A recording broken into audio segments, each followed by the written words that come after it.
Hey everybody, this is Tracy with another edition of A View from Tracy's Point, and we are here to recap Power Season 5, Episode 1, which was titled, Everyone is Implicated.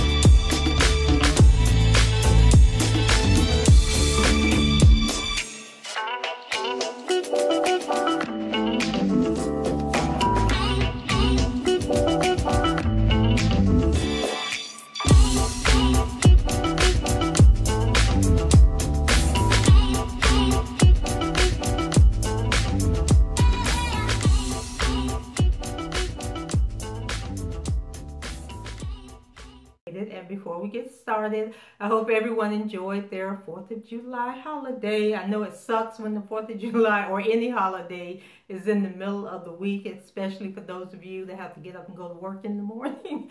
But when you work for yourself and you work from home, every day is a holiday. So I hope you guys enjoyed your 4th, that everybody was safe and had a good time and lived to tell about it. So let's go ahead and jump into this recap of Power. When the season ended last year, Raina had been killed by Ray Ray, and we were all waiting on the funeral so we could properly mourn Raina, but we didn't get a funeral, and we was like, how they just gonna do Raina like that? But here it is a year later, well, almost a year later, and they come back, and Raina still can't get a proper burial. So when this show opens up, they're at the scene where Ray Ray was murdered at his apartment, and Angela is there snooping around, and then also the New York Police Department is there investigating the murder, and we find out that Ray Ray had a whole bunch of stolen property in his apartment. So now they got to call in Internal Affairs because, you know, Ray Ray was a police officer. And so Angela, actually when the show first opened up, Angela was up on the roof, and she was panicking and freaking out like, oh my God, you know, Jamie did this, you know, how am I going to save Jamie, you know, because she always got to be the she-ro. And so the police officer came up and was talking to her, asking if he could get a statement and telling her how clever she was to have found the bullet that was in the wall. So when they get back downstairs, Angela is basically telling him, oh, you know, you don't have to put me in your report. I was here, you know, on another issue. You know, you go ahead and take all the credit. So then as she is walking away to leave, so I guess it was an elevator on this side, but it was some stairs on the opposite side. So anyway, it was kind of weird looking, but that's how we're going to play this. That's how it's just going to roll out. So here comes an Internal Affairs officer. She comes up, and I guess she's going to be a new member of the cast, and she'll play a prominent role because she'll be investigating why Ray Ray had all this stuff in there. So she asked the original cop, you know, what's going on? Like, who is she? And then, you know, he was like, oh, she's from the feds, but I'm not going to put her information in the report.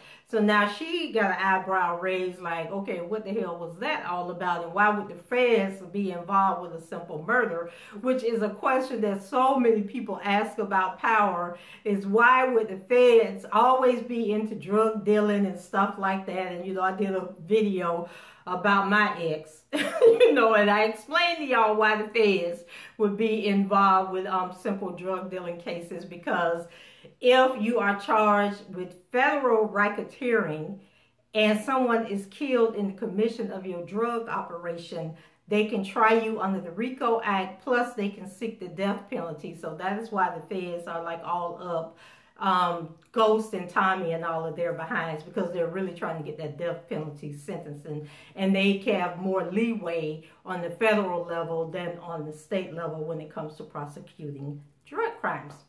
So then we had another scene where the Internal Affairs lady, I think her name was Blanca Rodriguez, she goes to visit Angela later on in the show. And I couldn't tell, like, if she could read, if it was because it was a report on Angela's desk. And I couldn't tell if she could read the report and saw something on there. But next thing we know, she shows up at Destiny's apartment. And remember, Destiny is Ray Ray's niece. And so she's basically trying to get information out of Destiny. But Destiny was a little bit too smart for her and wasn't giving up the goods. And Destiny, I didn't think Destiny knew.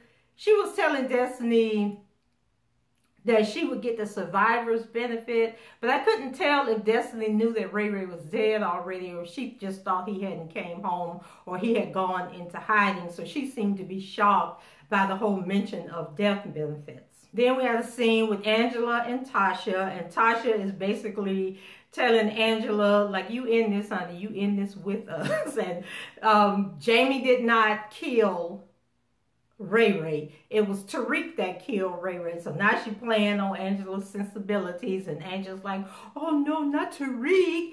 You know, so Tasha then told Angela, when Angela mentioned about the gun and the bullets and ballistics and all this stuff, so that Tasha then told her to go and delete the information, because Angela told her, say, you know, when we raided you guys' apartment and we took evidence, we logged in your gun and we did ballistic testing on the gun and all this stuff. So Tasha told her she need to go in that system and delete that report so that they don't make a connection between the bullet that they found in the wall and her gun. And so Angela standing there like, you know, I can get in trouble. I could go to jail. And Tasha was like, that's too damn bad. You in it now? You know, you want to protect Jamie. I know you still in love with my husband, but this is what I need you to do, and I need you to go do it right now. So now Angela like really like, oh my God, how did I get myself caught up in this mess? And when the two of them met up later on in the show, Tasha was like, did you do what I told you to do? And Angela was like, no, I didn't, because they could trace it back to me, and I don't want to get caught up in this. And she's going on. But like I say, Tasha says she ain't trying to hear that. She realizes that everything that Angela does, she does for herself, but she need her to go and delete them records, because she ain't going to jail and she ain't letting Tariq go to jail. So now Angela's kind of like faced with, oh my God, what am I going to do? Do I delete the records? Because before the internal affairs lady came in, she was actually about to delete the record because she had logged in under somebody else's login or under a fake login. And the lady walked in. So while Angela's out, you know, playing detective, all at Ray Ray's crime scene, we have a scene where Tamika is actually looking for Angela, and she's talking to Cooper, and I can't remember if John Mark was in that. Yeah, he was in that scene, because those two had like a little comedy routine going on, him and Cooper. So they were interviewing Maria Suarez. Remember, she's the lady that has now ID'd Ghost as being James St. Patrick because he killed her boyfriend, which during the interrogation, or not the interrogation, but where she was giving her statement, they don't even have a body. She's just assuming that the boyfriend is dead, but I guess she know the boyfriend is dead. And so they're asking her, you know, are you sure? Are you positive? And she's like, she'll never forget that voice. And it was Tommy was the one that said, called him Ghost. And so she knew who Tommy was, and Tommy wasn't Ghost. And so Cooper, you know, he's basically like, okay, well, we can get him on a murder charge, blah, blah, blah. But Tamika is like, no, we don't want to mess this up. You know, take her statement, get everything that she says, and we're going to sit on it because we don't know if she's telling the truth. And I think when she was talking to John Mark, he was saying, you know, that lady is not a credible witness because people don't know the difference between, who did he say, George Clooney and some other actor. He was like, if you told them to listen to those voices, they wouldn't be able to know the difference. And that woman doesn't know the difference, and it would never hold up in court. But Tamika was like, you know, but she's so emotional, you know, that would give her credibility. But John Mark was like, no, we're not doing that today. So after John Mark, you know, put that little bug in their ear about the lady not being credible, then Tamika said, oh, well, let's get Angela involved. And then Cooper was like, no, no, no, no, no, no, no. Let's not get Angela involved. You know, we can't trust her. You know, she is, when it comes to James St. Patrick, you know, we don't want her to have anything to do with it. So now they're kind of like putting the seed in Tamika's head that she can't trust Angela. So when they have a scene together, it's the next day, Angela's in her office and Tamika comes in and she's like, I was trying to call you all night long and you didn't answer your phone. And Angela was like, oh, you did? Well, I was so tired. I went to sleep. I must have missed the call. She pulled her phone out, like she checking her messages and like, I am so sorry. And then Tamika was like, you know, when I gave you this job, you know, I thought you were in this 100%, that, you know, I could count on you. And then Angela's like, well, you can. It's just that I've just been so exhausted and so overworked, but, you know, what did you want? And then Tamika was looking at her like, you know what, I don't even remember what I want. So now Angela looking all paranoid and everything. And so before Tamika came in, she was getting ready to delete the information. And so then she had closed off the screen. Actually, I think she was going to delete it when the internal affairs lady came in, but she changed her mind. And then after she met with Tasha for the second time, and Tasha told her she better delete those records, was when Tamika came in, and then she went ahead and she deleted the record. And I'm just like, oh, Angela, they got you hook, line, and sinker right now. And then we move over to the three. They was calling them the Three Amigos and the Three Musketeers on Twitter, but I'm calling them the Three Stooges because Ghost, Tommy, and Kanan together, they wasn't acting like no real gangsters, and they was messing up big time, making the situation even worse. Because Dre and Cristobal then got together, and Dre, you know, letting her know that he had done went to Ray Ray's apartment, and that, you know, something done went down, and they done figured everything out, so they got to get rid of Tommy and, you know, the Three Stooges, I'm going to call them. So then we have a scene where Tommy is on his way home. I think he was at his apartment building, and this boy comes up to him, and he's one of Father Callahan's little runman or corner boy selling the dope. And so he lets Tommy know that Father Callahan told him that if anything ever happened to him, to let Tommy know. And so Tommy's like, well, what happened to him? And then he says, you know, he was killed in the park. They stabbed him in the heart, and he bled out. And so Tommy didn't know, you know, all of that had happened, which you guys remember it happened in the last episode. So now Tommy is pissed off, and he's like, you know, tell me everything that you know. So then Tommy gets with Ghost and Kanan, and they come up with a plan where it's time to take Dre and Cristobal out. So they're going into this building, and then all of a sudden Ghost stopped and was like, man, can I trust you? And then Kanan was like, man, I could have killed y'all 1,100 times already. And he was like, you the one that set me on fire. So maybe I should be asking myself, can I trust you? So then Ghost was like, well, yeah, you right. So then they go into this building, and they call themselves, they came up with this plan that they finna shoot up the people, right? But they get into this warehouse, and they get ambushed by Dre and Cristobal and some other guys, and Ghost ends up getting shot. And then right as they were like, you know, Ghost was down, Tommy was like, oh my God, I'm gonna get you out of here. And then Dre and them were coming in, like closing in on them. And then all of a sudden, Kanan comes in a car, and he speeds up this ramp. You know, he opens fire to get them to get the gunman to push back, so that Tommy and Ghost can get in the car, and then they bike out, you know, down the little dock thing and get away. And I got to thinking, okay, so was the guy who came to tell Tommy about Callahan, was that all a setup on Dre's part to like lure them to come looking for him, or were those just like two totally different isolated incidents? So they called Proctor, you know, tell him that Ghost got shot and that they need a doctor, you know, on the low. So Proctor comes to the rescue, and they're in this doctor's office or clinic or something, and the guy removes the bullet and sews Ghost up and everything. And so Proctor was like, you know, why did you call me? I'm 1 month away from getting my license back. I can't be seen with you. And, you know, why are you dragging me into this? So he like going on and on. And then Ghost was like, well, why did you come?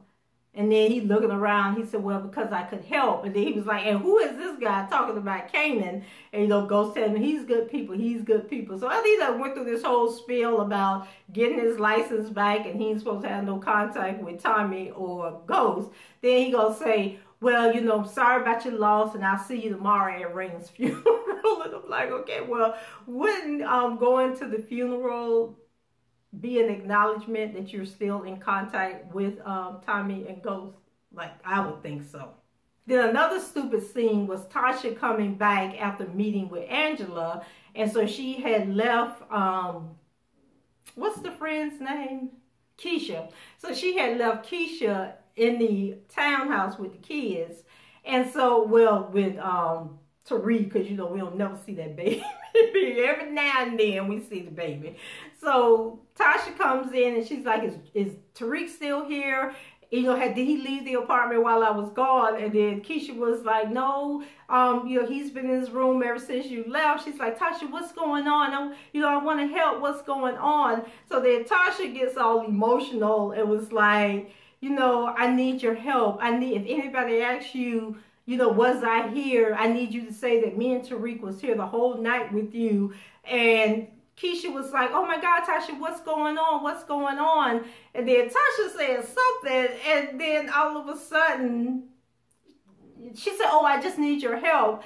And then instead of saying, girl, well, let's go sit down and talk about it, Keisha said, okay, well, we'll talk about it in the morning. Like, she really didn't want to hear what was going on. And I was like, okay, that was another stupid line in the show, but we gonna roll with it. So then we had a scene where Proctor is returning home and he's in the building that he lives in, and he comes through the door and Angela's sitting there and he's like, what the hell is you doing there? So then Angela is basically trying to bait him to get information out of him. And then he was like, look, I'm a month away from getting my license back. I don't need your help. I don't need to be involved with anything that you have going on. And she was like, well, I can speak on your behalf and put in a good word for you. And he was like, you are the most crooked cop that I know. Why would I want you? Like, your character is tarnished. Why would I want you coming to speak for me? And so he basically was giving Angela nothing. And he was like, see your ass out this building. And he went and got on his elevator and went on up to his condo. So after Tommy left the doctor's office thing, he went and met with the Italian, with the, what's the guy named Sonny? That's the friend of his father. So he goes and meet with him, and then he takes him to meet with this other guy. And so Tommy basically is telling the guy, he'll cut him in, give him 75% of his profit. And the guy looking at him like, you a street level drug dealer and you want to make a deal with me. So the guy was kind of like being sarcastic towards Tommy, but he agreed with whatever Tommy was saying, but it just seemed like he didn't really take Tommy serious. So when Tommy had first came in to meet with the guy, there was these two guys outside. And so he was asking the Sonny guy, like, well, who are they? And then he was like, oh, you don't want to deal with them. They're crazy. So when Tommy was leaving the meeting, he saw the guys and went over and told the guys that he would pay them like $80,000 to knock off Dre. So the guys were like, okay, well, we'll do that. Later that night, Ghost comes home and he's like in the shower, breaking down, crying, like, how my baby dead. I done got shot. What the hell going on in my life? And so he's boohoo crying in the shower. And I'm just like, oh my God, like I have been there where you don't want nobody to hear you crying. And so you turn the water on and they can't hear you sobbing in there. But that was like the most emotional scene on the whole show. And it just seemed so out of place because nobody else is being emotional on the show. So it was like wasted acting as far as I'm concerned. So he gets out of the shower and then he comes in the room and Tasha's in the bed. And so, she's like, where have you been? What happened to you? Because he got the bandage and the blood coming through the bandage. And so he's like, I'm fine. Everything is okay. And then he goes and gets the pillow off the bed. Like, he didn't even go sleep in the bed with her. And I'm like, well, don't y'all have an extra room? Like, where's you going with that pillow? Where's you going to go to bed? What is going on with the writing and acting on this show? So finally, it is the day of Raina's funeral. And actually, before we get to the funeral, there was a meeting with Ghost, Tasha, Tariq, the councilman Tate, and then the preacher, the crooked preacher, they got up there, you know, gonna host this funeral for them. And so they're talking about all the plans, and they had this like big church, and they're like, who gonna be in this big church, you know, because they expected all these people. And Ghost like, we don't even know this many people. And then they were talking about the section for the press, and I mean, it just sounds like it's gonna turn into a three-ring circus. And then Councilman Tate asked Tariq if he would do the eulogy. He thought it would be nice if Tariq did the eulogy. So Angela and Ghost was like, oh, hell no. But then Tariq was like, oh, no, I'll do it. I would be honored to do it. So we were like, Lord, what's about to happen? So now it is the day of Raina's funeral. So it just was so just nothing personal about it, nothing sad about it, nothing sacred about it. You had like 1,000 people in this church, and none of them knew Ghost, knew Raina. When they came up the aisle, you know, when the family walked in, the church was already packed. You know, the family comes in, but the family consisted of Ghost, Tasha, Tariq, and maybe Tasha mama, and then the Councilman Tate man was with him, and then Tommy came up in the rear. And I was like, well, what happened to all the cousins, all the people that was at y'all house before? Like, where were they? And then, like, Tasha was, not Tasha, but Keisha was already seated, and she was sitting, like, on the second row. And then they told Tommy that he couldn't sit on the front row with the family. And then Tommy was like, it's cool, I ain't gonna make no scene, I'll, you know, move on back. But then he ended up sitting next to Keisha on the second row. So I'm like, so if the camera pan in on Ghost and Tasha, Tommy's still gonna be in the image. Like, come on, y'all got to do better than this. So Tariq, they had this choir, y'all, Lord have mercy, I can't forget the choir. The choir was garbage, total garbage. I don't think I heard anybody or saw anybody on Twitter post that the choir was good. And I was just like, all them choirs y'all got in New York City, and y'all couldn't find a better choir to come in there and give Raina a fair. It was like they went out and hired some singers and put them together, and they had like one rehearsal. I mean, Power, y'all was just doing Raina, I keep saying Raina. Y'all were doing Raina so wrong in this episode. Before Tariq gets up to do the eulogy, Tommy leans forward to tell Ghost that everything is in place, you know, for the hit on Dre. And he says it loud enough for Tariq to hear him. So once again, it's just like another ploy to pull people to do what you want them to do. So Tariq goes up to do the eulogy, but then he say a few words and get all emotional and run out of the pulpit. So then Ghost goes up and he does the eulogy. And I think it was Keisha ran after Tariq. And Tariq goes into a bathroom, and then he's in the bathroom, and he texts Dre to tell Dre to run. So after they get out of the funeral and carry the, they were carrying the casket out, and so Tariq was supposed to be one of the pallbearers, and it was another guy filling in for him. So then Tariq comes out and tells the guy he has it, and then Ghost turns around and kind of like gives Tariq this look like, yeah, little nigga, we knew that's what you was going to do. But, or either he was just saying, I'm glad you're better. I don't know, because you just never know with the writing in the show. So let's stick a pin here, because, you know, y'all was wrong on social media. They got a picture going around on social media of like a baby casket. And, you know, when babies or little small children die, they had a little tiny casket and it'd be sitting on the table. Well, they got this picture going around talking about that was Raina's casket. But that Raina's casket wasn't as big as a full-size casket. But it was big enough for 4 people to need to carry it instead of the normal 6 people. But I would say the memes just be ridiculous. So what happened after that? So they leave. And then we have a scene with Dre where he's in the club. And I thought it was Ghost Club. But then I think somebody said on social media that it wasn't. That it was actually a party for the partners in the nightclub chain or whatever it is. Simon's chain. And it was one of the partners they were having a party for. But anyway, Dre gets the message that he needs to run, that they're going to set him up. So after he gets Tariq's message, he starts getting paranoid and looking all around. So then all of a sudden these 2 black guys come, and then he starts running. and he ends up getting away from the two black guys. He might have shot the guys. I can't remember what happened. There was so much craziness going on. So then he runs out through the kitchen, and he's going down this hallway, and then all of a sudden the two Italian guys jump out, and they have a sheet, and so they put the sheet over Dre's head, like not realizing that the fool got a gun. So while they're trying to wrestle him and get him all tied up in the sheet, he pulls out the gun and shoots both of the Italian guys.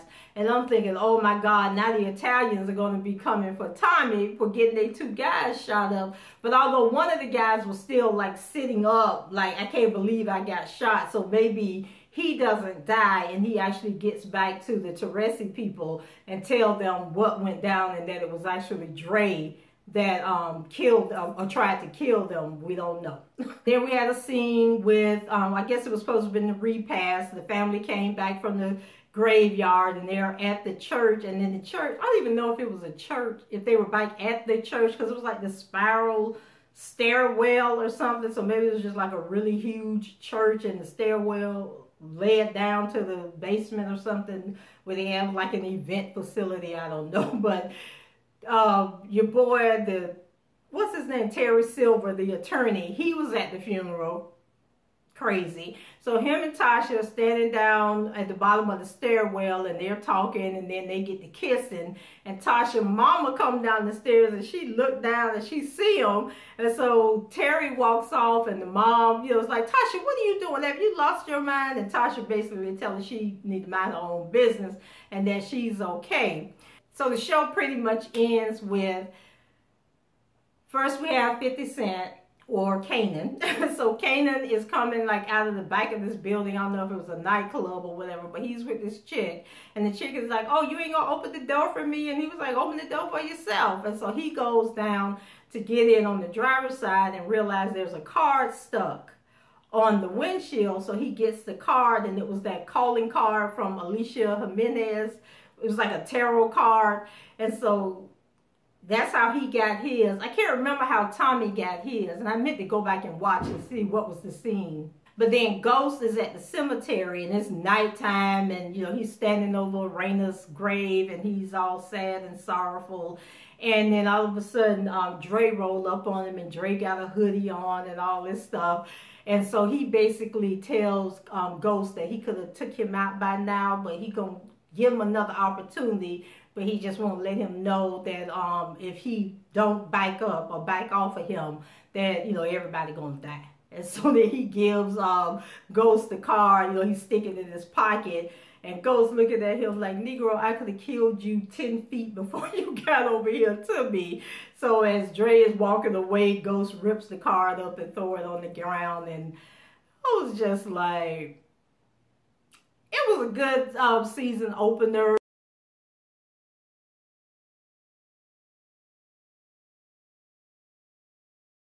So guys, that's it for me. Let me know what you thought about this episode. Leave your comments below. Rate the video. Subscribe to the channel if you haven't done so already. And you can do all of that below. And until the next time, I shall talk to you guys later. Bye-bye.